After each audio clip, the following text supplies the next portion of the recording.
तो भाई लोग कैसे हो। आज मैं आप लोग के सामने सुपर कमांडो ध्रुव की बोना वामन का लास्ट भाग लेके आया हूँ। चलिए कहानी स्टार्ट करते हैं।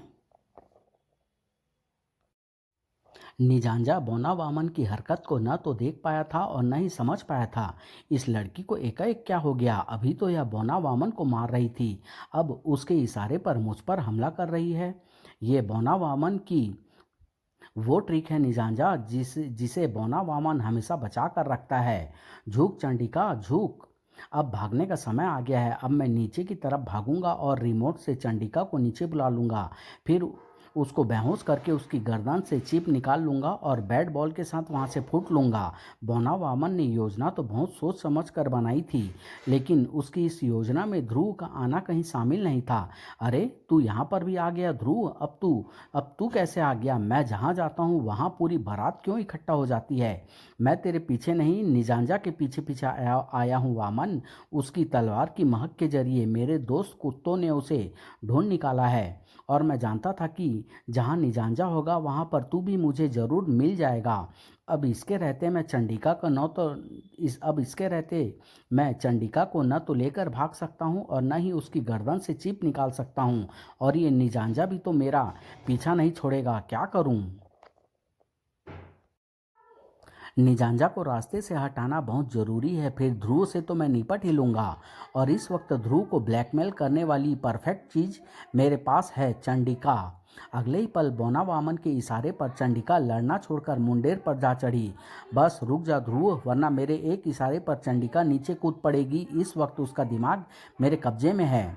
ओह तू चाहता क्या है वामन। ऐसे थोड़ी थोड़ी देर के लिए तो तू बच सकता है, लेकिन आखिरकार तो पकड़ा ही जाएगा। वह बाद में देखेंगे ध्रुव, अभी तो तू निजांजा से लड़ और उसको हरा कर मेरी जान बचा, वरना तेरी दोस्त की जान पहले ऊपर से नीचे जाएगी और फिर नीचे से एकदम ऊपर। यह तो मैं देख चुका हूँ कि चंडिका सचमुच वामन के इशारे पर नाच रही है। कैसे यह मुझे नहीं पता, लेकिन चंडिका को बचाने के लिए यह लड़ाई मुझे जल्दी से जल्द जीतनी होगी। लेकिन लड़ाई जितनी ही मुश्किल थी, जल्दी जीतना तो असंभव जैसा लग रहा था। पिछली बार तो तू सिर्फ इसलिए मेरे सामने टिक पाया था लड़के, क्योंकि मैंने तुझे कमज़ोर समझा था। इस बार मैं यह गलती नहीं करूँगा। ओह इसकी फुर्ती और इसकी तेज़ धार तलवार से देर तक बच पाना मुश्किल है। नर्व गैस का प्रयोग करके देखता हूँ। तू मुझे गैस से बेहोश करना चाहता है। बहुत बचकानी चाल है, क्योंकि मैं अपनी तलवार पंखे की तरह हवा में घुमाकर तेरी गैस को वायुमंडल में बिखेर कर बेअसर कर सकता हूँ। अब मैं बोना वामन के पीछे जाने से पहले तुझे खत्म करूँगा, क्योंकि तू हर बार मेरे अभियान को विफल करने की कोशिश कर रहा है। और निंजा नीति यही कहती है कि पहले रास्ते के कांटे को साफ करो और फिर आगे बढ़ो। वाह क्या नीति है। यानी अब निजांजा न तो खुद मेरे पीछे आएगा और न ही ध्रुव को आने देगा। मुझे भागने का इससे ज़्यादा सुनहरा मौका तो मिल ही नहीं सकता। बोना वामन ने एक पल की भी देर नहीं की, क्योंकि एक पल बाद ही बोना वामन बेहोश चंडिका की गर्दन से चिप निकालकर भाग रहा था। लड़ाई रोको निजांजा, बोना वामन भाग रहा है।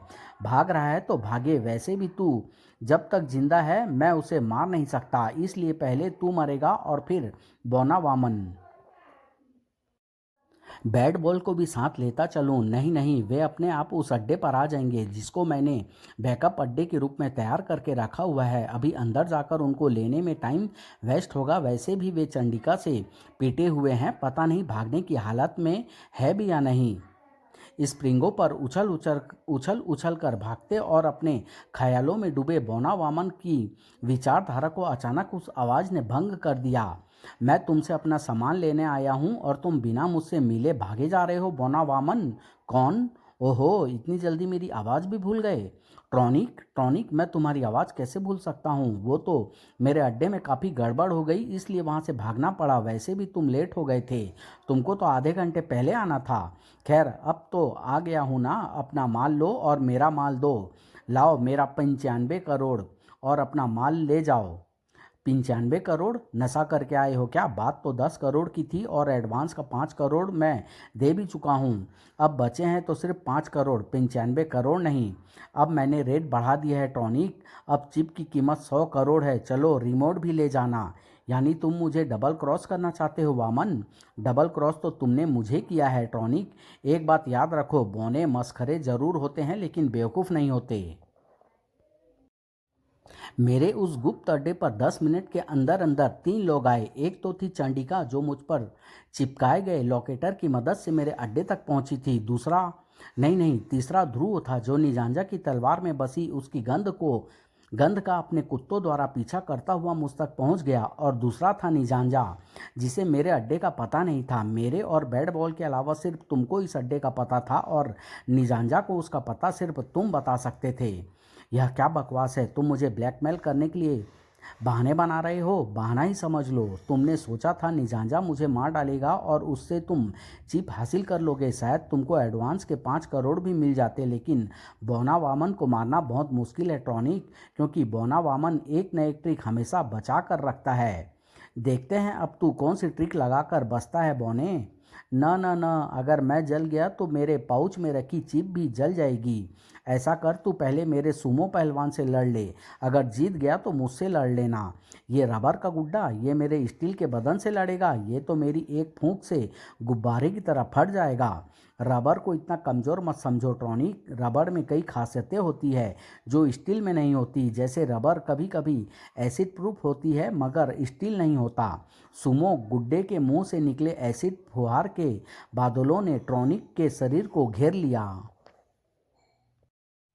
और तेज एसिड की बूंदें स्टील के कवच पर बैठते ही उसको गलाकर उसमें छेद करने लगी। छेदों के जरिए एसिड की बूंदें उस हाड़ मांस के शरीर तक जा पहुंची जो स्टील के कवच के अंदर था और उस शरीर का गला चीखे मारने लगा। ध्रुव लड़ाई जल्दी खत्म करने की ताक में था। तू बहुत फुर्तीला है लड़के, लेकिन देखते हैं कि जब तू मेरी तलवार को देख ही नहीं पाएगा तो उससे बचेगा कैसे। ओह, ये किसी तरह के स्मोक बमों का इस्तेमाल कर रहा है जो तेजी से चारों तरफ फैलकर हम दोनों को ढक रहे हैं।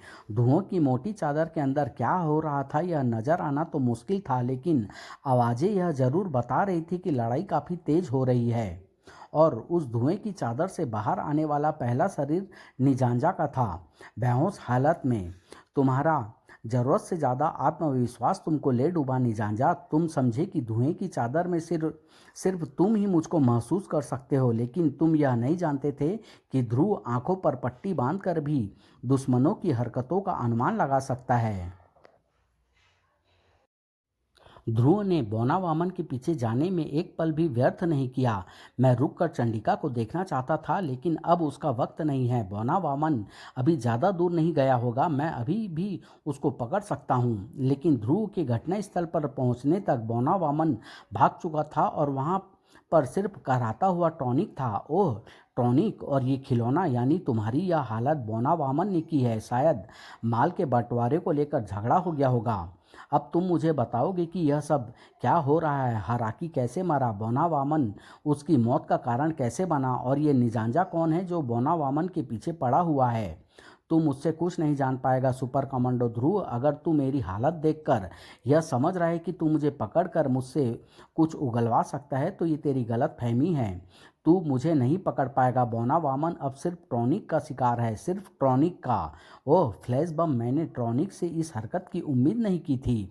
कुछ पलों तक ध्रुव की आंखों के आगे सिर्फ रोशनी की चिंगारियां चमकती रही और जब उसकी आंखें कुछ देखने लायक हो पाई तो ओह ट्रॉनिक भाग चुका है। मुझे सतर्क रहना चाहिए था, लेकिन अब क्या हो सकता है? चलूं वापस चलकर चंडिका और निजांजा की हालत ही देख लूं।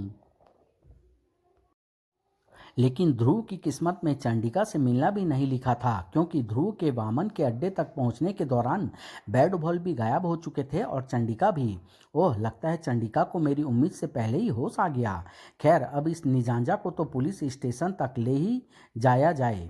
लेकिन मिस्टर हराकी के डॉक्टर ने निजांजा को जमानत पर छुड़वा लिया है। ध्रुव, वैसे भी निजांजा एक विदेशी नागरिक है और उस पर पुलिस हेडक्वार्टर में अनाधिकृत वेश के अलावा और कोई चार्ज नहीं है। यानी हम जहाँ थे घूम फिर कर वहीं आ गए। बौना वामन और ट्रॉनिक भाग चुके हैं, हाराकी मर चुका है और उसका पार्टनर लापता है। निजांजा ने कुछ बताया नहीं। हमको तो यह पता नहीं कि आखिर ये हो क्या रहा है, सिवाय सिर्फ एक बात के जो मुझे बार बार परेशान कर रही है, और उस बात का जवाब हाराकी के डॉक्टर से ही मिल सकता है।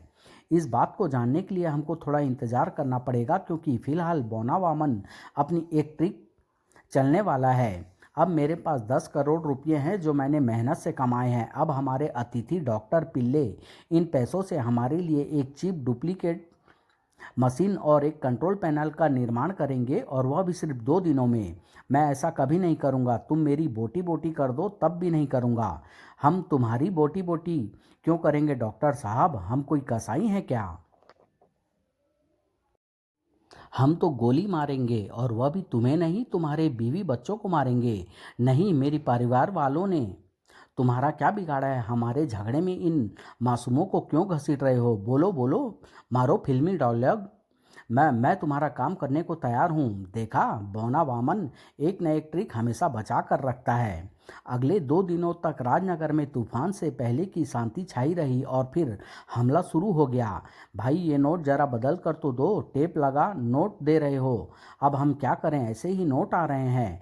बैंक में घुसते उस मशीनी मक्खी दल पर किसी ने भी ध्यान नहीं दिया, जिनके पैरों में दबी थी एक एक कंप्यूटर चिप, जो बैंक कर्मियों की गर्दनों में धंसती जा रही थी। और फिर सब आंखें फाड़े देखते रह गए। अरे भाई, सारा पैसा लेकर कहाँ निकले जा रहे हो? मुझे तो पेमेंट देते जाओ। ये तो कुछ सुन ही नहीं रहा। कुछ गड़बड़ है, पुलिस को फ़ोन करो। और इसी वक्त राजनगर के ही एक दूसरे हिस्से में तू अपनी गर्दन को इतने झटके क्यों दे रही है श्वेता? ऐसे 10-12 झटके और देगी तो तेरी गर्दन जिराफ जैसी हो जाएगी। फिर तू उससे उसके लेवल पर आकर बात कर सकेगी। जानवरों से मैं बात नहीं करती, बस कभी कभी तुमसे कर लेती हूँ। और फिर ये मेरी गर्दन है, मैं इसे झटके दूँ या कुछ करूँ? तुमसे क्या? लो फ़ोन उठाओ, तुम्हारा ही होगा। बौना वामन ने जो कुछ भी मेरी गर्दन पर चिपकाया था, उससे गर्दन की नसें अकड़ गई है। अब झटके नहीं दूं तो क्या करूं? हाँ बोलो करीम। व्हाट? यस कैप्टन, पूरे शहर में अजीब अजीब वारदातें हो रही है। ज्वेलर्स अपनी ही दुकान का सारा माल उठाकर न जाने कहाँ ले जा रहे हैं। बैंक वाले अपने ही बैंक का पैसा उठा ले जा रहे हैं। पुलिस वाले उनको रोकने के बजाय उन लोगों को पीट रहे हैं जो बैंक वालों को ये करने से रोक रहे हैं। एक बैंक तुम्हारे घर के पास में ही है जो लूट रहा है। ये बौना वामन की चाल है करीम। मैं इसी चाल का इंतजार कर रहा था। ये सारा पैसा वामन के पास जा रहा है। मैं पैसे ले जा रहे लोगों का पीछा करके ये पता लगा लूँगा कि ये पैसा कहाँ ले जा रहे हैं। पैसा जहाँ पर जा रहा होगा वहीं पर बौना वामन भी मिलेगा। भैया बौना वामन के पीछे जा रहा है। ये वामन के पीछे जाएगा और मैं इसके पीछे। बौना वामन को रोकना होगा। उसके पास लोगों के दिमाग वश में करने की तकनीक आ गई है, और इस तकनीक से वह किसी के भी दिमाग को अपने कब्जे में कर सकता है। प्रधानमंत्री, राष्ट्रपति या सेना के जनरलों के दिमाग को भी। मुझे उसे रोकना होगा, किसी भी कीमत पर रोकना होगा। बौना वामन को भी ध्रुव की इसी हरकत का इंतजार था। आ गया आ गया। मेरे मक्खी कैमरे इसी इसी को तो ढूंढ रहे थे। अब सबसे पहला काम इसको अपना गुलाम बनाना है, क्योंकि अगर मैंने ऐसा नहीं किया तो ये पूरे राजनगर को गुलाम बनाने वाली मेरी योजना को टाएं टाएं फिस कर देगा। ध्रुव बैंक तक नहीं पहुंच पाया, क्योंकि बीच में ही उसकी मोटरसाइकिल एक झटके से पलट गई। ओह! एकदम से मोड़ मुड़ते ही सामने यह क्या आ गया? यह तो रबड़ का एक विशालकाय गुड्डा है। यह वामन का ही नया हथियार लगता है, लेकिन इसकी खासियत क्या हो सकती है? अगले ही पल ध्रुव को अपने सवाल का जवाब मिल गया। यह अपने मुंह से कुछ छोड़ रहा है, कोई लिसलिसा पदार्थ। ओह! यह तो कोई क्विक ड्राइंग एडहेसिव है, फेविक्विक की तरह की चीज़। अगर मैं अपने पैर को तुरंत न खींच लेता तो जैसे मेरे पैर के साथ जूता चिपक गया है, वैसे ही मेरे बूट और पैर जमीन से चिपक गए होते। इस रबर पर मेरे स्टार ब्लेड भी काम नहीं कर रहे हैं। काफ़ी मोटी रबर लगती है। इस मोटू को पार करके भी नहीं जा सकता। इसके बटन, हाँ यही, ये शायद वामन ने इस गड्ढे में एडहेसिव भरा है। अगर मैं इन बटनों को खींच लूँ तो इसका सारा एडहेसिव बहकर बाहर निकल जाएगा और यह गुड्डा पिचक जाएगा। अगले ही पल ध्रुव का शरीर हवा में उछलकर गुड्डे के बटन खींच रहा था, और यहीं पर वह गलती कर गया, क्योंकि लगभग तुरंत ही गुड्डे के शरीर में बने महीन छेदों से एडहेसिव बाहर निकलने लगा और ध्रुव के साथ गुड्डे के शरीर से चिपक कर रह गए। अब ध्रुव अपने बचाव में कुछ भी नहीं कर सकता था। अब मक्खी को देखते हुए भी भाग तक नहीं सकता था जो उसकी गर्दन में चिप चिपकाने जा रही थी। वह चिप गर्दन में धंसते ही ध्रुव का दिमाग अंधेरे में डूबता चला गया। उसके बाद ध्रुव को यह पता नहीं था कि वह किसके हाथों का खिलौना बना हुआ है। हाँ, अब गुलाटी खा। वाह वाह, रिमोट टेस्टिंग हो गई है। ध्रुव का दिमाग पूरी तरह से मेरे कब्जे में है। अब मैं इसको अपना पर्सनल बॉडीगार्ड बनाऊंगा और इसके बाद राजनगर तो क्या, पूरे हिंदुस्तान का दिमाग अपने कब्जे में लेकर इस देश पर राज करूंगा और फिर सारी दुनिया पर। तुम्हारे अभी खेलने के दिन है बौना वामन। राजकाज जैसी बड़ी चीजें बड़े लोगों को ही करने दो। ट्रॉनिक, तू तू मेरे कंट्रोल टावर तक कैसे आ गया? और यहाँ पर आकर तू मेरे उस कंट्रोल सिस्टम को नष्ट करने की कोशिश कर रहा है जिससे मैं राजनगर के कई दिमागों को कंट्रोल कर रहा हूँ। बैट बॉल, कहाँ मर गए दोनों हराम खोरो? रोको इस टीन के कनस्तर को। अभी तक तो नहीं मरे थे बॉस, लेकिन अब जरूर मरेंगे। आप खुद तो खतरा देखकर पीछे हट जाते हैं और हमको मरने के लिए आगे कर देते हैं। अबे बातें कम कर, इसे अपने बैट से काट डाल। लेकिन ट्रॉनिक जैसे शक्तिशाली शख्सियत के सामने बैट बॉल जैसे मामूली गुंडे टिक नहीं सकते थे। अरे ये दोनों तो गए। अब ये राक्षस ट्रॉनिक मेरे कंट्रोल पैनल पर कोई नया कंप्यूटर प्रोग्राम बना रहा है। अरे अरे, यह तो मेरे कंप्यूटर चिप को नष्ट करने वाला प्रोग्राम लगता है। अब मैं क्या करूं, कैसे रोकूं इसे? घबराहट में तो कुछ सूझ भी नहीं रहा है। अरे हाँ हाँ, मेरा बॉडीगार्ड ध्रुव ये रोकेगा इसे। मैं इसके दिमाग को ऑटो पर डाल देता हूँ। यानी अब यह बगैर मेरे इशारों के अपनी उन सारी खूबियों को इस्तेमाल कर सकेगा जो इसके अंदर मौजूद है। बस फर्क इतना होगा कि अभी यह सोए सोए लड़ेगा। ओह ओह, अब तू ध्रुव को मेरे खिलाफ लड़वा रहा है, लेकिन तेरी यह चाल सफल नहीं होगी, क्योंकि ध्रुव को तेरे कंट्रोल से बाहर निकालने के लिए मुझे सिर्फ इसकी गर्दन में धंसी चिप को बाहर निकालना पड़ेगा। तुझे न तो ध्रुव की चिप बाहर निकालने का मौका मिलेगा ट्रॉनिक, और न ही इस चिप को नष्ट कर सकने वाला कंप्यूटर प्रोग्राम बनाने का, क्योंकि मैंने तेरे लिए एक और ट्रिक बचा कर रखी हुई है। ये स्पेशल जंग स्प्रे। जब तक तू ध्रुव से जंग लड़ेगा तब तक इस सॉल्यूशन के खास केमिकल तेरे कवच में जंग लगा देंगे और तेरा कवच बेकार होते ही तू भी बेकार हो जाएगा। यह सच कह रहा है। जंग पूरे कवच में तेजी से फैलता जा रहा है। ध्रुव के मामूली वार भी मेरे कवच को तोड़ते जा रहे हैं। बौना वामन जंग देखने में इतना मशगूल था कि वह उन दो हाथों की तरफ ध्यान ही नहीं दे रहा था जो तेजी से कंप्यूटर पर एक खास प्रोग्राम लिखते जा रहे थे। उसका ध्यान तो ट्रॉनिक पर था जिसके अंग एक एक करके टूटते जा रहे थे। आखिर ट्रॉनिक लड़खड़ा कर गिर पड़ा। शाबाश मेरे बॉडीगार्ड, अब मैं देखूंगा कि इस हेलमेट के नीचे किसका चेहरा छिपा हुआ है। लेकिन तभी ये क्या हो रहा है? ध्रुव मुझे मार रहा है। यानी ध्रुव पर से मेरा कंट्रोल खत्म हो गया है। ऐसा तो सिर्फ एक ही सूरत में हो सकता है, तब जबकि इसकी गर्दन में धंसी कंप्यूटर चिप बेकार हो गई हो। ऐसा ही हुआ है बौना वामन। मेरे प्रोग्राम ने तुम्हारी सारी कंप्यूटर चिपों को बेकार कर दिया है। श्वेता, तू यहाँ कैसे? तू तू तो श्वेता है, ध्रुव की बहन। तू यहाँ कैसे आई और तूने चिप को बेकार कैसे कर दिया? आई तो मैं चंडिका के रूप में थी, लेकिन यहाँ की स्थिति देखकर मुझे ऐसा लगा कि श्वेता यहाँ पर ज़्यादा काम की साबित होगी। यहाँ पर मैं कैसे आई इसको छोड़ो वामन, बस इतना जान लो कि इस चिप को बनाने में मेरा भी छोटा सा योगदान था। इसलिए मुझे यह भी पता था कि इस चिप को निष्क्रिय कैसे किया जा सकता है। अब तुम्हारी चिप का किसी के भी दिमाग पर कंट्रोल नहीं रहा। यानी अब मेरी चिप किसी के भी दिमाग को कंट्रोल नहीं कर रही। यानी ये सब तुम लोगों की मिली भगत थी। मेरे मेरे गड्ढे से अपने आप को पकड़वाना तुम्हारी योजना का ही हिस्सा था। हाँ वामन, मैं चाहता तो उस चिप से बच सकता था, लेकिन ऐसी सूरत में तुम समझ जाती कि मेरे दिमाग पर तुम्हारा कंट्रोल नहीं हुआ है और फिर तुम मुझे यहाँ तक कभी ना लाते। यहाँ पहुँचने के लिए यह रिस्क उठाना जरूरी था और ट्रॉनिक तुम्हारा पीछा करता हुआ यहाँ तक आ गया। लेकिन ये ट्रॉनिक है कौन? ये मिस्टर तकाशी हैं, हराकी के पार्टनर। तकाशी यानी ये ही ट्रॉनिक था। इसी इसी ने यह चिप हथियाने के लिए यह सारा ड्रामा रचा था। यह ड्रामा तो जरूर था, लेकिन मिस्टर तकाशी का नहीं, हराकी का। ओह, लेकिन उसको क्या फायदा हुआ? वह तो मर गया। नहीं वामन, हराकी जिंदा है और अपने डॉक्टर के साथ जेल में बंद है। वही ट्रॉनिक था। हराकी जिंदा है? ये तुमको कैसे पता चला? ट्रॉनिक से जब मैं पहले ट्रॉनिक से लड़ा था तो उसकी आवाज़ मशीनी थी, लेकिन दूसरी मुलाकात में आवाज़ मानवीय लग रही थी। जाहिर था कि वे पहला ट्रॉनिक रोबोट था, मगर दूसरा नहीं।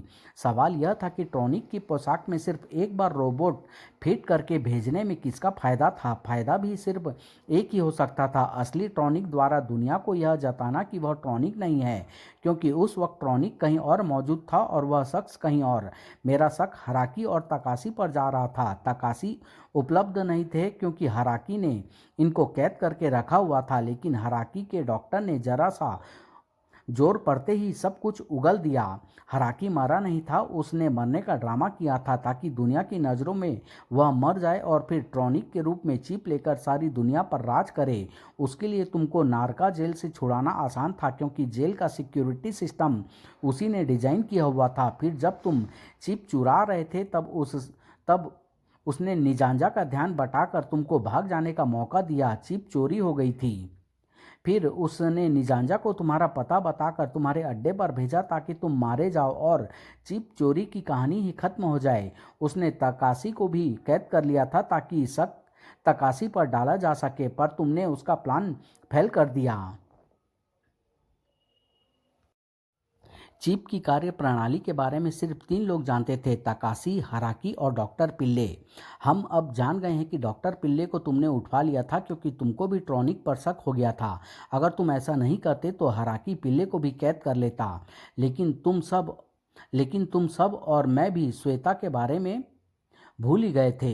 ताकाशी को मैं ट्रॉनिक के रूप में इसलिए अपने पीछे पीछे लाया था ताकि वह यहाँ पहुंचकर चिप को निष्क्रिय कर सके। वैसे तुमने मुझ पर भरोसा करके बहुत बड़ा खतरा उठाया था। मैं असफल तो हो ही गया था, और मेरे असफल होने का मतलब था कि तुम हमेशा के लिए वामन के गुलाम बन जाते।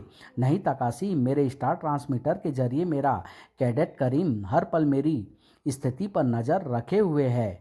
वामन मुझे ज़्यादा देर तक गुलाम बनाकर नहीं रख सकता था, लेकिन तुम लोग भी वामन को गुलाम बनाकर नहीं रख पाओगे, क्योंकि वामन एक न एक ट्रिक हमेशा बचाकर। ओह, कोई ट्रिक नहीं वामन, वरना कई ट्रिगर दब जाएंगे। अब कम से कम थैंक यू तो बोल दो भैया, तुमको मैंने बचाया है। श्वेता जीनियस ने। तुझे किस बात का थैंक यू करूं? क्या सिर्फ भाइयों का ही फर्ज होता है बहनों की रक्षा करने का? बहनें अपने भाइयों की रक्षा क्यों नहीं कर सकती बगैर थैंक यू के? कर सकती है भैया, कर सकती है। समाप्त।